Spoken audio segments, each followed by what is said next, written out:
इस वाहियात देश की बदतमीजी देखिए जरा, कि जब भारत ने ये कह दिया था कि हमने पाकिस्तान के किसी मिलिट्री बेस पे अटैक नहीं किया है, हमने सिर्फ उन टेररिस्ट, उन आतंकवादियों के कैंपों पे अटैक करा है जहां से आतंकवाद बनते थे, आतंकवाद जो है वो बहुत ज़्यादा फाइनेंस किया जाता था, जहां हथियार रखे जाते थे और एक एक प्रूफ के साथ हर चीज़ को रखा है, तब भी इन कायरों ने क्या करा है कि आप देख सकते हैं कि निहत्थे सिविलियंस को ही फिर से टारगेट बना लिया है।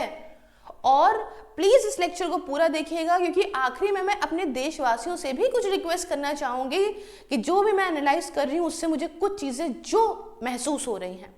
नमस्कार साथियों, स्वागत है आप सभी का मेरे चैनल सिर्फ IAS में, और मैं प्रसन्ना वर्मा आज आपको एक्सप्लेन करूंगी इस लेक्चर के अंदर कि किस तरह से पाकिस्तान जो है वो शेलिंग कर रहा है बहुत सारे इलाकों में, चाहे वो कुपवारा के गांव हो या पूंछ की जगह हो। आइए शुरुआत करते हैं। थंबनेल में आप देख रहे होंगे एक व्यक्ति को भी, जो हैं ये एक शॉपकीपर थे जिनकी मृत्यु हो गई पूंछ के अंदर शेलिंग के टाइम पे पाकिस्तान द्वारा जो करी जा रही थी। इस वीडियो को थोड़ा सा लेट इस वजह से हो गया साथियों, क्योंकि देखिए कोई भी मीडिया भारत का बहुत जल्दी इसको क्लेम कर नहीं रहा था कि ऐसा हो रहा है।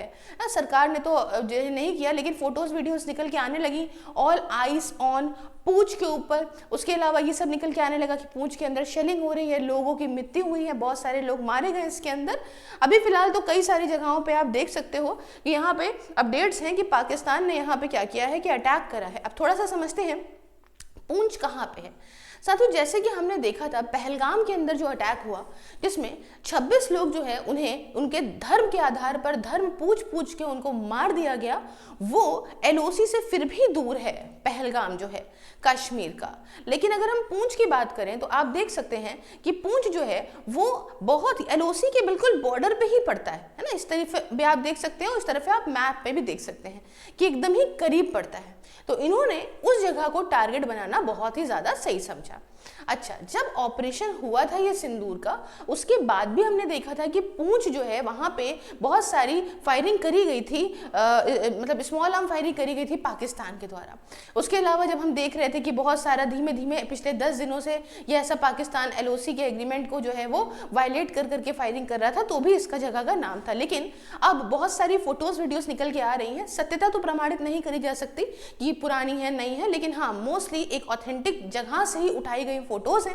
क्योंकि इस समय आप ध्यान रखिएगा कि सरकार ने अभी इस बारे में कोई चीज रिलीज नहीं करी है, ये सरकारी न्यूज एजेंसियों द्वारा निकल के आ रही है फोटो वीडियो, प्लस बहुत सारे लोगों ने उसको जहां वहां पे कवरेज किया है, जिसमें बताया है कि पूंछ के लोग किस तरीके से हॉस्पिटल्स ले जाए जा रहे हैं। अब एक बात जो बहुत गंभीरता तो आपको समझनी चाहिए वो आप यहाँ समझिएगा। फिलहाल आप न्यूज देख सकते हैं, कहीं पे 13, कहीं पे 10, कहीं पे 15 है। आखिर में आते आते देखा गया है कि 15 सिविलियंस की यहाँ पे मृत्यु हुई है और यहाँ करीब 43 लोग जो हैं वो इंजर्ड हो गए हैं पूंछ के तांगधार के अंदर। अब शुरू में कम लोग आ रहे थे, लेकिन बाद में अभी धीमे धीमे काफी सारे लोगों के मरने की यहाँ पे जो है वो जानकारी दी गई है। कुछ इस तरीके से आप देख सकते हैं कि जो शेलिंग हुई है उसमें लोगों के घर और दुकानें किस प्रकार से डिस्ट्रॉय हो गई हैं। तो आप यही समझ लीजिए कितनी ही कायरता वाला हिसाब किताब है कि जब यहाँ पे खुले में शेर ने आके तुमको हौंका और तुमसे कहा कि तुम आतंकवाद को बढ़ावा नहीं दो, हमने आतंकवादियों को मारा है, जिसमें कि 10 घर के लोग जो है वो मसूद अजहर के भी मरे, तो वो एक ग्लोबल टेररिस्ट है जिसके लिए तुम इतना ज्यादा अपना जो है वो प्रेम दिखा रहे हो। तुम खड़े हो वहां पे, सारे ISI और पाकिस्तान के आर्मी के लोग उन लोगों को शहीद का दर्जा दे रहे हैं जो लोग मरे हैं। तो लानत है तुम पे, लानत है तुम पे। तभी तुम्हारे यहाँ जब बम फोड़े जाते हैं तो यही सांप जो पालोगे तो वो तुम्हें जरूर काटेंगे।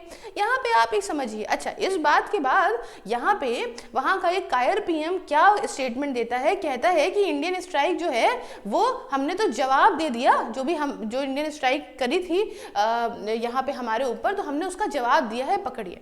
अच्छा, अब यहाँ पे थोड़ा सा चीज़ों को समझते हैं। पहले देखिए बहुत सारी ये जो खालिस्तान का जो मच्छर पन्नू है, अब इसकी कोई बात नहीं निकली है ना। खालिस्तान समर्थक जो बंदा है ये सिखों को ऐसे मैनिपुलेट करने का प्रयास करता है और कहता है कि तुम लोग चाहे इंडिया पाकिस्तान हो तो पाकिस्तान के खिलाफ मत जाना, है ना। हमारे यहाँ के भारत के सिखों का माइंड वॉश करने की कोशिश करता है। अब यहाँ समझिएगा, जो ये लोग मारे गए हैं ना, इनमें आप शॉक हो जाएंगे कि इनमें 5 से ज्यादा तो यहाँ सिख ही हैं, उसके अलावा इसमें मुसलमान भी हैं। अब आप एक इसकी शर्मनाक बात सुनिए कि ये मुसलमानों को भी नहीं समझता कुछ भारत के। सिखों की बात करें तो ये अब हिंदुओं की तरह, जैसे इसने हिंदुओं पर अटैक कराया, ये सेम तरह से सिखों को देख के अब दूसरे धर्म के आधार पे यहाँ अटैक करा रहा है। अब मैं ऐसा क्यों कह रही हूँ कि सिख मर गए तो जो है वो पाकिस्तान स्पेशली सिखों को टारगेट कर रहा है, क्योंकि उसने पूंछ के अंदर गुरुद्वारे पे अटैक करा है। आप सिंपल बात समझिए, गुरुद्वारे पे अटैक करा है। गुरुद्वारा एक ऐसी जगह जहाँ पे देश के अंदर या पूरे विश्व के अंदर कहीं पे भी तकलीफ होती है ना, कहीं पे भी समस्याएं होती हैं ना, तो आप सबसे पहले देखते होंगे गुरुद्वारा और सिख वहां खड़े रहते हैं उनकी मदद करने के लिए। अभी भी आपने देखा होगा, चाहे जम्मू एंड कश्मीर के अंदर जब अटैक हुआ तब आप देखिए, या विश्व भर के अंदर कहीं अटैक होता है तो आपने देखा होगा कि हमेशा गुरुद्वारे से लंगर फ्री चखाया जाता है। उसके अलावा देखा जाता है कि सिख जो हैं वो आगे आगे आके खड़े हुए हैं, मदद करने के लिए एकदम रेडी हैं। और आप भिखमंगे देश, आपके पास खाने को रोटी नहीं है, आप कर्जों में डूबे हुए हैं और आप ऐसी कम्युनिटी को मारेंगे।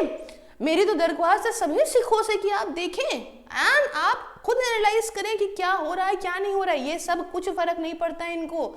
यहाँ पे हमारे भारत की यूनिटी ही सबसे ज्यादा इंपॉर्टेंट है आज के टाइम पे।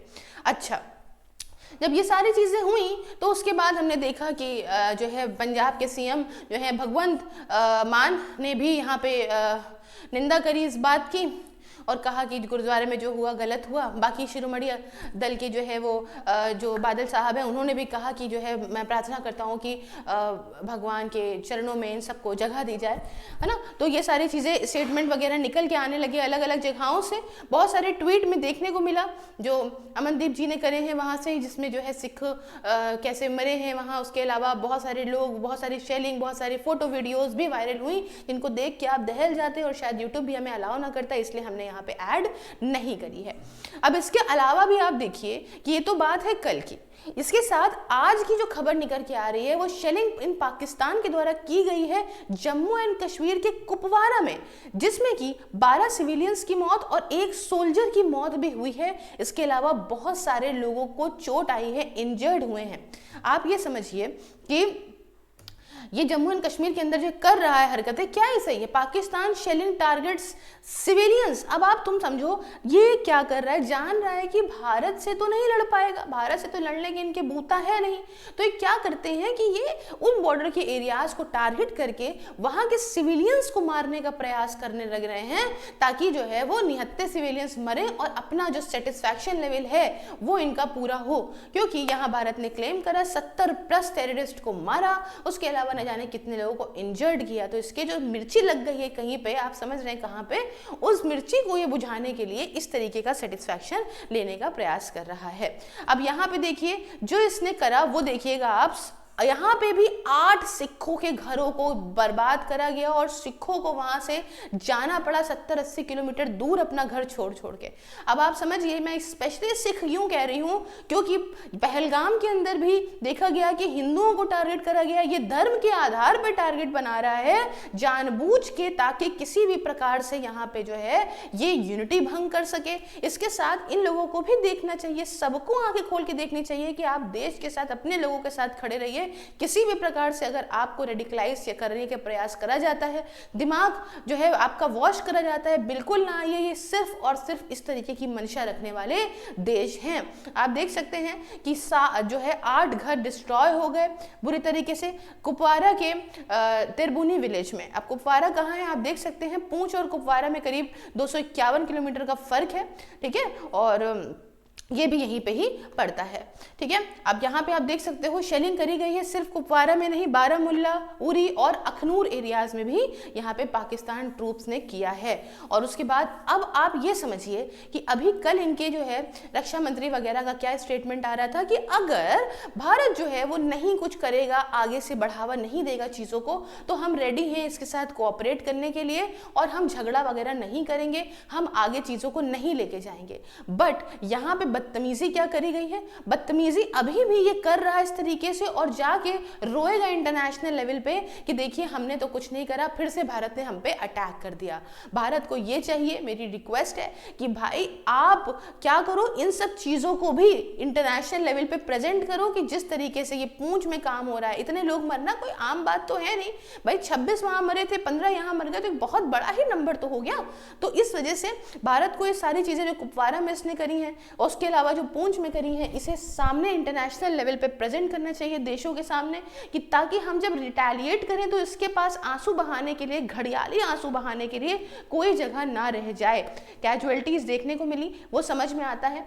भारत और खुद को तैयार कर रहा है, हम देख रहे हैं देश भर के अंदर मॉक ड्रिल्स हो रही हैं, जिसमें कि पुणे के अंदर मॉक ड्रिल हुई है 3 की बजाय 6 जगहों पे हुई है। हमने देखा कि रेड अलर्ट जारी कर, हाई अलर्ट चल रहा है, मॉक ड्रिल हो रही है बॉर्डर एरियाज में राजस्थान के अंदर, क्योंकि कुछ नहीं पता है। इसके पास्ट एक्सपीरियंस से हमने देखा है पाकिस्तान के किस तरीके से ये आता है और अपने एयरपोर्ट्स को ही हमारे जो है वो बनाता है टारगेट। तो वो भी हमने बहुत सारी प्रैक्टिस कर ली है, कैसे हाईवेज पे प्लेन को उतारना है, कैसे एयरपोर्ट वगैरह शट डाउन कर दिए हैं। इसके साथ साथ कल रात में देखा गया कि ब्लैकआउट अमृतसर के गोल्डन टेम्पल में करा गया। जिस प्रकार से ये सिखों को टारगेट बना रहा है, तो कोई बड़ी बात नहीं है कि ये अमृतसर के गोल्डन टेम्पल की तरफ भी कोई ना कोई मंशा अपनी खराब लेके चले। वहां पर भी एक प्रैक्टिस करी गई है, घबराने की कोई बात नहीं है, लेकिन लाइटों को स्विच ऑफ करके एक मॉक ड्रिल करी गई है अमृतसर के गोल्डन टेम्पल के अंदर। साथियों, एक बहुत जरूरी बात है जो आज के टाइम पे है। फिलहाल तो एक बात समझिए कि इंडिया ने शूट कर दिया है पाकिस्तान का JF-17। अभी यहाँ पे ये खबरें चली आ रही हैं, ये जो फाइटर एयरक्राफ्ट था वो कोलैबोरेशन के साथ चाइना के इन्होंने बनाया था। चिंच पोखली चुन चुन चुन के साथ बनाओगे तो चले जो चांद तक, ना चले तो शाम तक वाला सीन हो जाएगा। अच्छा, एक बहुत इंपॉर्टेंट बात मैं आपको बताना चाहती हूँ साथियों, ऐसे टाइम पे जो कि एक बहुत ज़्यादा गंभीर वक्त है, इसमें किसी भी प्रकार से फेक न्यूज़ के झांसे में ना आए। और उसके अलावा बहुत सारे लोगों को हमने देखा नोन अननोन में भी कि जो बहुत ज़्यादा इस चीज़ के खिलाफ हुए चले जा रहे हैं कि अरे अरे गलत हो रहा है, ये तो गलत बात है, भारत को ऐसा नहीं करना चाहिए, वॉर तो ये भारत ने कोई वॉर नहीं करी। आप पहली चीज तो अपने दिमाग में ये चीज डाल लो कि जब वो 26 लोग वहां मरे थे, उनकी कोई गलती नहीं थी। अगर यहाँ पे इजराइल ऐसा देश होता तो उसने इतना डिस्कशन भी नहीं करा होता, उठा के हौंक दिया होता कायदे से। वो एक अलग, देखिए आप, पावर अलग हो गया। हमने बहुत तमीज से चीजों को रखा सामने। अगर हम जवाब नहीं देंगे तो आप अपने परिवार की तरह ही समझिए। अगर आपके परिवार को आके कोई थपड़ियाता रहेगा और आप जवाब नहीं देंगे तो कल को ये समय आ जाएगा कि आपके पूरे परिवार को खत्म भी कर दिया जाएगा। बोलना बहुत जरूरी है। सिर्फ पावर का डंका गाने से कुछ नहीं होता, पावर शो करने से भी होता है। दूसरी बात कि वॉर हमने शुरू नहीं करी, भारत ने सीधा सीधा सामने रखा है कि भाई हमने वॉर नहीं करी है, हमने एक नॉन एस्केलेटरी एक्शन लिया है अगेंस्ट टेररिस्ट, अगेंस्ट टेररिज्म। तो आपको उससे क्या तकलीफ है? अगर हमने टेररिस्ट मांगे और वो भी प्रूवन बेस स्कैम जिसकी वीडियो फोटो सब रिलीज करी, यहाँ क्या होता था, कितनी दूर था, कैसे काम करता था, सब कुछ भारत के द्वारा बताया गया। तो उस चीज को समझिए और देश का साथ देने का प्रयास करिए, इंस्टेंट किसी एनिमी कंट्री का जहां पे आपको कुछ नहीं पूछा जाएगा। जब आप जाएंगे तो आपको हिंदुस्तान ही कहलाया जाएगा और आपकी वहां कोई इज्जत नहीं होगी। जिसके पास खुद खाने को नहीं है, भीख मांग रहा है, वो आपको क्या खिलाएगा देश? इसलिए हमेशा लॉयल रहिए अपने खून में, अपने देश के प्रति बहुत ज्यादा लॉयल्टी आपके लिए जरूरी है। बहरहाल आप किसी भी एग्जाम की तैयारी कर सकते हैं सिर्फ 99 रुपए पर मंथ में। इसके रिगार्डिंग मुझसे बात करने के लिए 9919785532 ऑन व्हाट्सएप और @सिर्फ सेल्स ऑन टेलीग्राम पे कॉन्टैक्ट करिए, जिसमें आप 24 घंटे 7 दिन घर बैठे वर्चुअल लाइब्रेरी के तौर पे पढ़ाई कर सकते हैं और आराम से अपना एग्जाम डिसिप्लिन तरीके से निकाल सकते हैं। Thank you so much for watching guys. मिलते हूँ नेक्स्ट वीडियो में। आप सभी सोशल मीडिया प्लेटफॉर्म पे मुझे फॉलो करिए और अपनी राय मुझे कमेंट में जरूर दीजिए। साथ में ज्वाइन बटन को प्रेस करके मेरी मेंबरशिप को भी जो आप ज्वाइन कर सकते हैं। इन वीडियोस को आप फेसबुक पे भी देख सकते हैं। मिलती हूँ नेक्स्ट वीडियो में किसी नए और इंटरेस्टिंग टॉपिक के साथ। जय हिंद, जय भारत।